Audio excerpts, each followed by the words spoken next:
اب اگر وہ نہیں جیتتا ہے تو اس میں پھر وہ غلطی میری نہیں ہوگی, وہ غلطی ہماری پارٹی قیادت کی ہوگی کہ ان کو ہم نے پہلے ہی اطلاع دیا تھا کہ بھائی آپ ایسے سوچ لیں کیونکہ کچھ مسائل ہیں.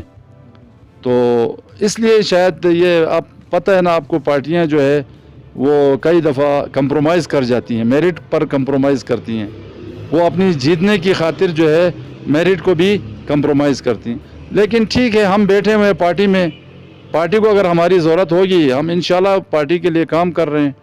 آگے بھی چیزیں ہیں, ہمیں امید ہے پارٹی والے ہمیں کہیں ہو سکتا ہے کہیں اگر ہماری خدمت کی ضرورت ہو تو وہ ہمیں کام عوام کی خدمت کا موقع دیں گے. بالکل ڈاکٹر صاحب, حالات کا تقاضا بھی یہی تھا کہ پیوستر شجر سے امید بہار رکھ. اچھا ڈاکٹر صاحب, یہاں پہ یہ بھی کمنٹ کیجیے گا کہ جو روندو میں جو ووٹ ہے وہ شخصی ووٹ زیادہ ہے یا نظریاتی ووٹ زیادہ ہے روندو میں؟ جی یہ سوال بھی بڑا اہم ہے. دیکھیں نظریاتی ووٹ اس وقت زیادہ ہوتا ہے جب لوگ پڑھے لکھے ہوں اور ویژن رکھتے ہوں, کوئی نظریہ رکھتے ہوں. ابھی تک چونکہ علاقے میں تعلیمی شرح اتنی زیادہ نہیں ہے, اکثر لوگ جو ہے وہ برادری اور علاقائیت پر, قومیت پر, ان چیزوں پر یقین کرتے ہیں. تو زیادہ تر اب بھی شخصی ووٹ زیادہ ہیں, لیکن اب آہستہ آہستہ ڈیولپ ہو رہا ہے. لوگ سمجھ رہے ہیں, پڑھے لکھے لوگ جو ہے وہ ایک نظریہ رکھتے ہیں, ان میں اچھے برے کی پہچان بھی ہے. وہ کہتے ہیں کہ جی اس آدمی میں یہ کوالٹی ہے, اس کو دینا چاہیے, اس کو دینا چاہیے. تو آہستہ آہستہ نظریہ جو ہے کی طرف بھی لوگ آ رہے ہیں, لیکن میرے خیال میں ابھی تک نظریاتی لوگ کم ہیں. 70% شخصی ووٹ کہیں یا خاندانی ووٹ کہیں یا کوئی اور رشتے کے ناطے سے وہ ووٹ جو ہے وہ علاقائی ووٹ ہوتے ہیں. تو باقی 20-30% اب پڑھے لکھے لوگوں میں یہ شعور آ چکا ہے کہ وہ کہتے ہیں ایک نظریہ. لیکن یہاں پر پھر وہی بات آتی ہے, میں تو صاف گو آدمی ہوں, بات کھل کر کرتا ہوں کہ پیپلز پارٹی کے بارے میں مشہور تھا کہ یہ بڑی نظریاتی پارٹی ہے.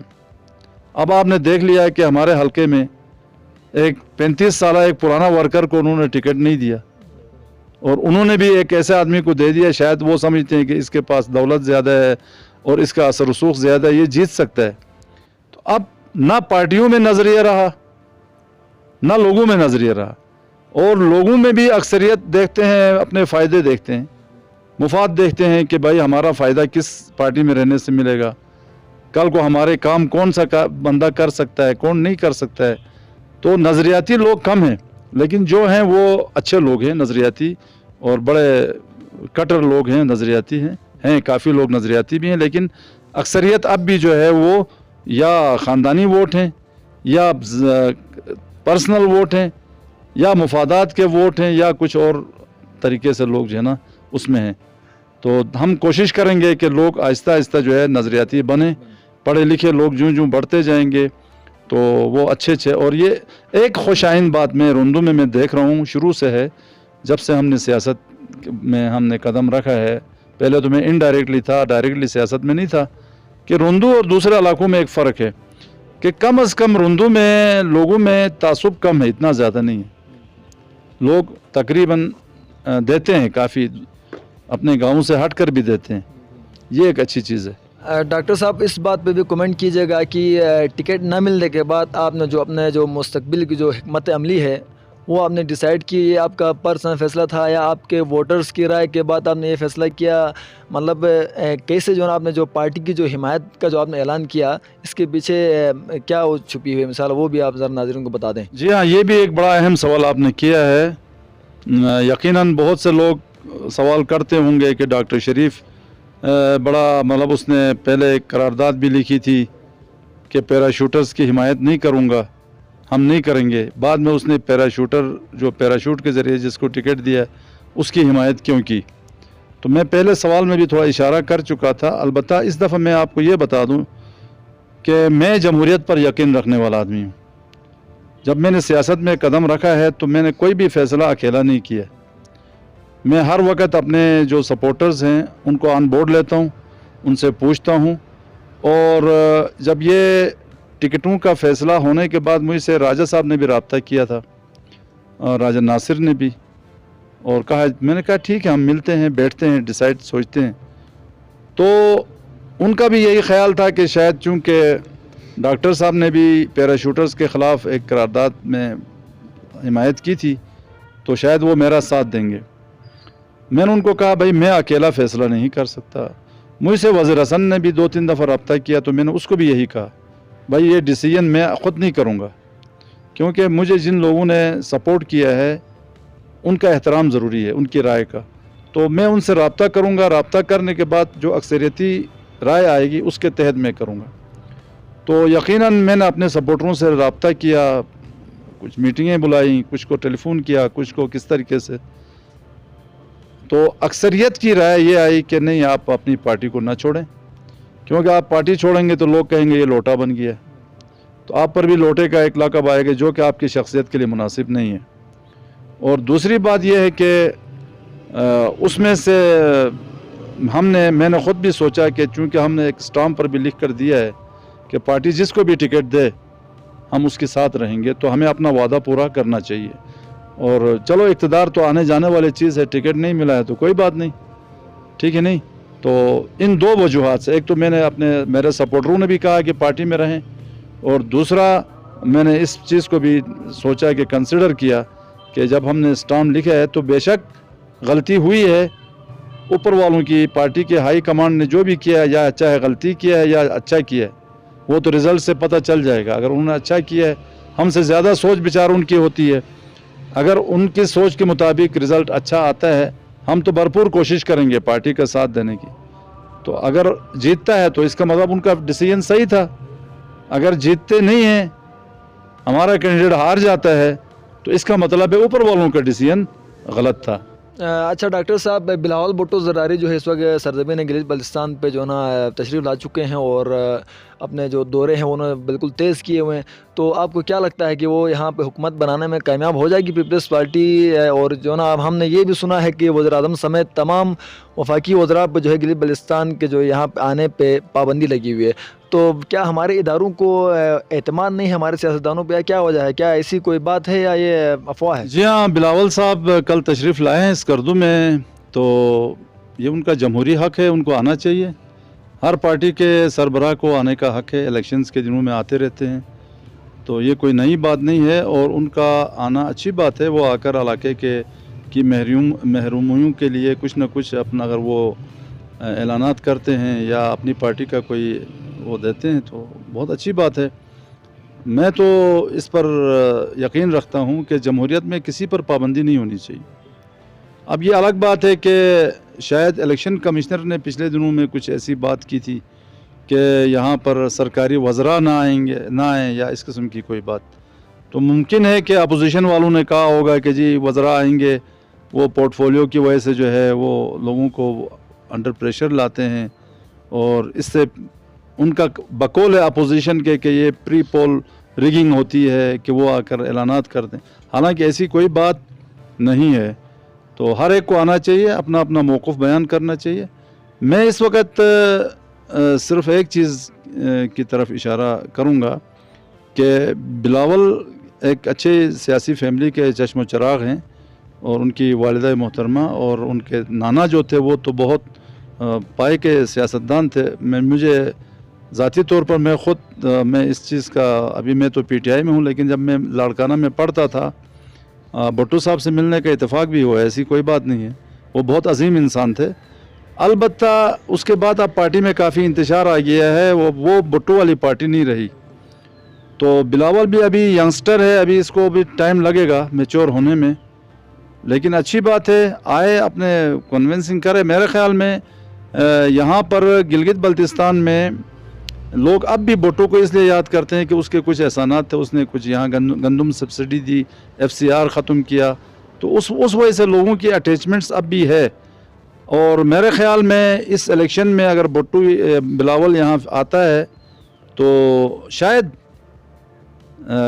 کچھ سیٹیں لے لے گا، پی والے کچھ سیٹیں لیں گے، بالکل خالی نہیں جائیں گے۔